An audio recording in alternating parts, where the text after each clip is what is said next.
Virgo.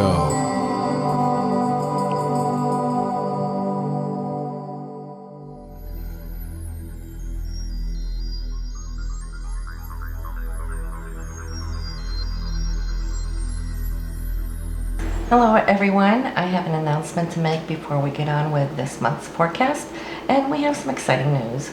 We've developed what we call the audioscopes, and this is coming in addition to what you get here on YouTube. There are YouTube videos outlined what you can expect and when, outlines the dates and so forth. The audioscopes though, they go a little bit deeper into the material and what you can expect emotionally, spiritually, and how to roll with the energies and the influences coming in the current months. So you can check it out for your convenience. I'm putting down the link right here and also down in the description area so that you can find it there on the home page. Now these audioscopes run approximately 15 minutes. Hello Virgo, this is your forecast for August of 2013. And I'm really excited to see what's going on for you this month, even though we're going to touch on a few days which are going to be a little frazzled and whatnot. We'll get back to that. But I'm really happy to see where Jupiter has moved into your sign of Cancer, which is the 11th house. That's hopes, wishes, and dreams. And it's also being very, very social with friends, and friends both close and also far. Because Jupiter is faraway countries. It's in the sign of Cancer, which is family. So some of you may be traveling now and seeing family in faraway regions. Some of you might even start talking about maybe even wanting to move far away, closer to some friends, because it's the 11th house of friends. It's in the sign of Cancer, which is family, and it's Jupiter, which is at distance, okay? Merge those together and see what you get. And it's going to be with you this whole entire year until 2014. So some of you might even start considering a move, not necessarily, but at least travel and visiting, yes. And also this area is social networks too. So a lot of you might start creating new bonds with people far away that you'll be networking with or over the wires with as well. And not also to mention that it could be new organizations that you're going to be affiliated with and expanding, because Jupiter expands everything it touches. And it's a really nice house to have it in, because this 11th house where you have it is ruled by Uranus. So that's like the planet of all unexpected situations take place. And Jupiter loves that unexpectedness too, you know, or should I say Uranus loves having Jupiter there. Between the two of them, just know that there might be a lot of unexpected things taking place this year where you're going to have to make swift changes. Not a lot of time to kind of like ponder and go deeply in, like Saturn would slow things down. But Jupiter is like spur of the moment. It's optimistic, it's enthusiastic, it's fire, it burns, you know, and then being in the sign of Cancer, that's your emotions. So your emotions are going to expand and be very fiery here this year. Now this month though, you have Mars and Mercury there. Now Mercury has been in this area of your chart for close up to 8 weeks, and it's been retrograding, so it's been delaying it for a long time. But then watch Mercury speed up. It's going to move through 2 signs in 14 days. So go figure. It's trying to catch up with the sun. The Mercury never goes too far away from the sun, so it wants to get close again. But what it's done for you, when we have retrograde, we think to the past. And so you've been contemplating a lot, haven't you, Virgo? You've been either reconnecting with friends from the past, places from the past. You've also been looking over your own past, what works for you, what doesn't work for you, and it can give you this kind of like mental restlessness of something needs to happen, got to have some action, some newness, so you can get out of this crab shell. And Jupiter right now is in the sign of the crab. And it's here only once every 12 years. So go back 12 years. You started a new Jupiter and Cancer cycle back then too. So that might have provided a change that liberated you on some level back then. Well, here you are again. You've spiraled a new cycle, and that's opening you up to new and, what should I say, new arenas that are going to expand. And that means tossing the old shell, the old crab shell, making room for more to come in. Very exciting. And you have Mars here, so you got to have some kind of a companion here. Mars is men. It could also be your own inner drive right now in the same area here, which is giving you a lot of oomph and a lot of drive and a lot of ambition as you're coming towards these or seeking out these new horizons that Jupiter is trying to expand. So great month for you on this level. Now, if we go to the first, I see some healing, the first and the second, and it's upon something old, something that could have been a little bit hurtful in the past or not cleared. And I see how Venus is there too, also with Chiron. So both Venus and Mars are with Chiron, trying to kind of like get to grips. I'm sorry. Sometimes my brain is my bilingual language. It's some kind of mutual understanding. And Venus and Mars right here too, they're sextile. For you, that will be between your first house and your 11th house. And when they work together in a sextile, that's a harmonious aspect. So I have to say, it's beautiful for romance here on the very first top of the month. You will love that. And then we have an unexpected situation on the 4th, but it's a good surprise. It's the Sun and Uranus. So for you, that's between the 12th house and your 8th house. And so what will that be? That's the water signs. So that is our emotions, where something that you might not have thought you would hear might come to you, might be expressed, might be revealed. And Uranus always reveals things like in an unexpected flash of revelation. It's deep because it's the 8th house of intimacy, 12th house of secrets. So somebody might have been holding something from you for a while that you've been sensing, because water senses, it's psychic, but now you're going to hear it. Okay, so mark the 4th.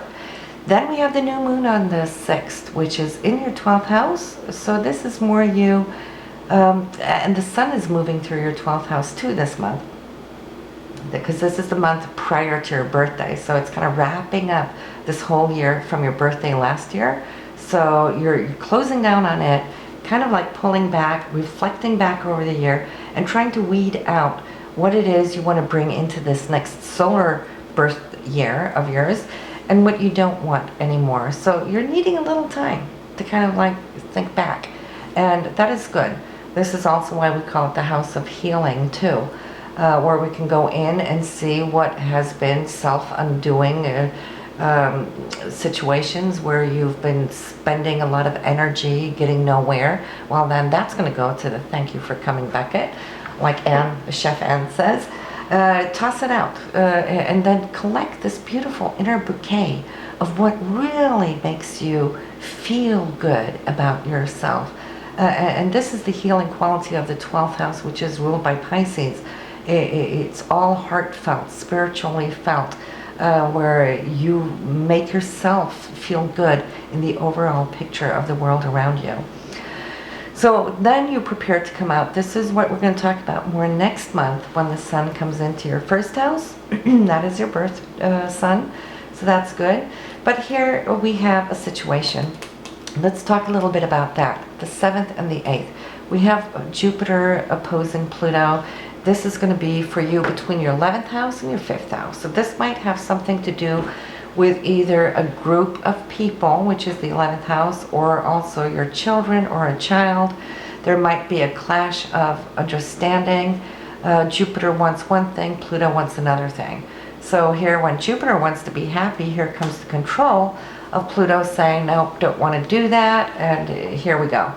And it's just going to be a little bit fiery because Mercury here on the 8th is moving into the sign of Leo.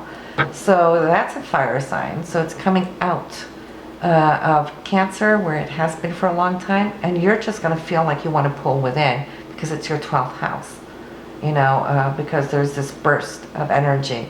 So a little bit uneasiness between the 7th and the 11th, because Mercury here is going to square Saturn. that means that whatever this situation is, it's going to trigger your sense of authority, your inner strength of authority, what you can put up with, what you don't want to put up with. So you're going to have to either deal with somebody's boundaries, or you're putting out boundaries saying this is it. And so, you know, the 7th to 11th, be aware, mark it on your chart. We talk a little bit more on the audioscopes, what you can expect emotionally and how to deal with it. Here we're just going through the dates, outlining it. But on the 14th, whatever this situation is here, Virgo, you will find some kind of way to renew or revive something. Uranus is going to come in with a very smart solution, and then more kind of call it truce, followed by Venus now moving into to Libra, which is your 2nd house. Libra is home, Venus is home in Libra, so it's exalted there. It's also in the 2nd house ruled of Taurus, which rules Venus also. Both Taurus and Libra rules this planet. So when it moves out of your 1st house, which is you, and where you've been feeling you are in this happiness, this joy, this whatever it is you're traveling out there, it's coming into your house of worth. And yes, we do say the 2nd house is money-based, and which it is. So you will have Venus working on money, but more so, from what I'm seeing just took place a few days prior, I'm feeling that this Venus more wants to work on your self-worth, what you're thinking, what you have put up with in the past, and how you want to transform this. Because you are pretty much an easygoing person, Virgo. You like peace, you like tranquility. Venus here now in Libra, even more so wants this peace, harmony, and beauty. So I see you kind of really wanting to work on whatever happened there on the 7th to the 11th, that you don't want that. So how are you going to be able to work this in the long run? We talk more about that too on the audioscopes, because even more is coming in here on the 20th and 21st. Lo and behold, unexpected again. This is coming from the 11th house and your 8th house. So somewhere, this is while you're either out and about traveling, or you may be still at home. It might be somebody at a faraway place from you coming in with a challenge, and which is going to heal itself. Okay, so this is a quick one, but it's unexpected, and it's a little jarring because it looks like the message you're going to get on this day might be a little intense on an intimate level too. So it's something that's really close. Now it could also have to do, if you're looking for funding on a totally different note, since it's the 8th house of other people's money too, Jupiter wanting to expand you to get where you want to go. Well, here's something that's not going to work as you had anticipated, so you're going to have to work around it. And you have several days to work through this, because from the 20th, here we go, money again, Venus square Pluto. This is going to be in your 2nd to 5th house. So money again coming into question, and Pluto needing to either pay something, but this could also be related to a child needing something because it's the 5th house, or it could also be an extra expense if you're out on a vacation and the 5th house having fun. You know, it might just be an extra expense in that sense that you hadn't really counted on, but you're going to make it through. But that's their 24th. Then we have a little bit more here to work through before the end of the month, which is going to end on a very good note, by the way. So we're looking forward to that. But 25th, 26th, 27th, okay, here's another situation. Okay, so this is the the 3rd situation of the month. Totally different situations, but that are a little bit challenging. This is a communication for you. It will be between your 12th house and your 12th to 1st house. Actually, it's moved into the 1st house. So between you and a partner, Neptune being in the 7th house of a partner, either one of you are going to say something that the other one thinks he or she is hearing. Okay, because it's muddled communication. Neptune will do this when it's in a hard aspected angle, and they're opposed to one another. So one person may say something where the other one will think they've heard what you said. And not only is this a miscommunication, but it's called for action because you have Venus and Uranus. That's an action taking place simultaneously. So it's like once this comes out into the clear that this was not what was actually said, then it's like, oops, but I already did it. Now, then you're going to have to really talk things through. But you will do that good. So it's not really like a biggie. It's not like a big conflict or fight or anything. It's practical. And your Mercury, your communication at the time, and so will your partners also be, in a sense of listening, taking in and now hearing and making conscious that you're both hearing and agreeing. Then it's to go fix whatever was done. And so that's more like a practical solution to a miscommunication, 25th to 27th. For others, it will be in other areas of their chart coming out, but for you, it's you and your beloved, or somebody you work one-on-one with. Then we have Mars moving out of this area of the 11th house and being very social and very busy with friends, doing your hopes, wishes, and dreams. Moving into the 12th house, and now you're kind of like tired. Now it's like, ooh, need really to pull back just to kind of recoup. So you will notice that like immediately, even though Mars is moving into Leo, which is a fire sign and loves to kind of burn in fire, because Mars too is fire, but it's kind of being dampened out in the house of Pisces. So it's like throwing a hot wrought iron into a pool of water, like that. Your Mars is going to go out, and that's good. It's good right now. That's what you're going to need. And then we have the end of the month here, which is really nice. Your Mercury and Pluto cooperating really, really well. That's you communicating deeper issues, intimate issues, transformative issues, in a sense bringing up your own inner sense of empowerment and how you come across. You'll love that, and be really proud of yourself, because your Sun and Saturn is cooperating at the same time here. Saturn being your own sense of authority, the Sun being you. So you're feeling that in the overall, looking back over August with all the ups and downs, you're feeling good. You tackled it, and you had a lot of fun too in between here. And so Jupiter is really blessing you here at the end of the month on the 30th with some good news. So this is pretty much what we have for you here this month on the video scopes. I do want to mention the full moon here at the end of the month, which is August 20th. And that is in your 6th house. So on the full moon, you might just feel that this is a day where you just want to kind of think a little bit about relaxing somewhat, how busy your day-to-day routines have been. So this might be a time to just kick your feet back up. The last couple of days when the moon was in the 5th house, you really expended tons of energy. So say 17th, 18th, 19th there. So now it's like time to kind of just think about health a little bit too. So this is what we have for you, Virgo, this month, and I will see you next month. But do visit your moon sign, your rising sign, and do listen to that, what's going on with your partner too this month, and how he or she is going to be tackling all of this that's coming in. So take care now, and listen to your audioscopes. Gives you more of a emotional, spiritual way to roll with these energies also. Bye now.